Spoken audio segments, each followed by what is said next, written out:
Assalamualaikum warahmatullahi wabarakatuh. Perkenalkan, saya Ginanjar Wisnu Handoyo dengan NIM 2256403 dari STIMIK Jayakarta. Baik, di sini saya akan menjelaskan sedikit tentang konsep dan urgensi konstitusi negara Indonesia. Yang pertama, konsep konstitusi negara,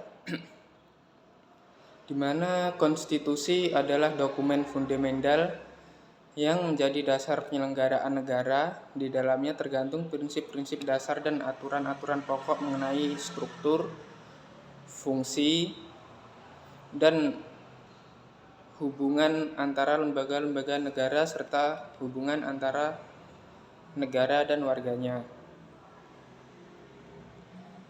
Di mana urgensi negara menjamin hak asasi manusia, konstitusi melindungi hak-hak dasar warga negara seperti hak untuk hidup, hak kebebasan berpendapat, dan hak untuk mendapatkan perlakuan yang sama di depan hukum.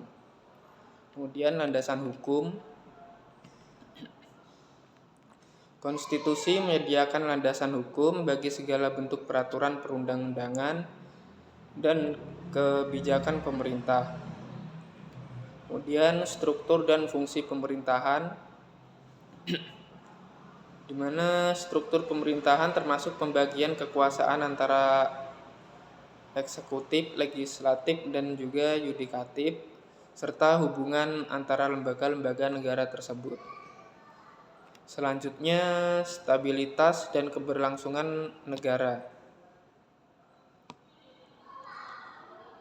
Konstitusi berfungsi sebagai panduan bagi keberlangsungan dan stabilitas negara dengan menyediakan kerangka hukum yang tetap dan teratur. Selanjutnya, dinamika dan tantangan konstitusi negara. Yang pertama, perubahan konstitusi. Indonesia telah mengalami beberapa perubahan konstitusi semenjak merdeka, yang mencerminkan di mana dinamika politik dan sosial dalam negeri. Perubahan ini dilakukan melalui amandemen untuk menyesuaikan dengan kebutuhan zaman.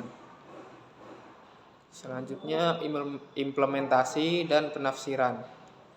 Implementasi konstitusi seringkali membutuhkan penafsiran oleh Mahkamah Konstitusi yang berfungsi untuk memastikan bahwa undang-undang dan kebijakan pemerintah tidak bertentangan dengan konstitusi. Selanjutnya, tantangan konstitusi. Yang pertama, penegakan hukum. Salah satu tantangan utama dalam penegakan hukum yang konsisten dan adil, yang seringkali dipengaruhi oleh berbagai faktor seperti korupsi dan intervensi politik. Kemudian kesadaran dan partisipasi warga negara, di mana tingkat kesadaran hukum dan partisipasi warga negara dalam proses demokrasi masih menjadi tantangan. Edukasi tentang konstitusi dan hak-hak warga negara perlu ditingkatkan. Selanjutnya, keseimbangan kekuasaan. Menjaga keseimbangan kekuasaan antara lembaga-lembaga negara dan tantangan yang terus dihadapi. Konsolidasi kekuasaan pada satu pihak bisa mengancam prinsip check dan balance. Kemudian, respon terhadap perubahan zaman. Konstitusi harus terus mampu merespon perubahan zaman, seperti perkembangan teknologi, perubahan sosial, dan tantangan global tanpa mengesampingkan prinsip-prinsip negara. Kesimpulannya, Konstitusi Negara Indonesia merupakan dokumen penting yang tidak hanya mengatur penyelenggaraan negara, tetapi juga melindungi hak-hak dasar warga negara dan memastikan stabilitas serta keberlangsungan negara. Dinamika dan tantangan yang dihadapi menuntut adanya upaya terus-menerus dalam penegakan hukum, edukasi warga negara, serta penyesuaian terhadap perubahan zaman. Baik, terima kasih. Sekian penjelasan dari saya.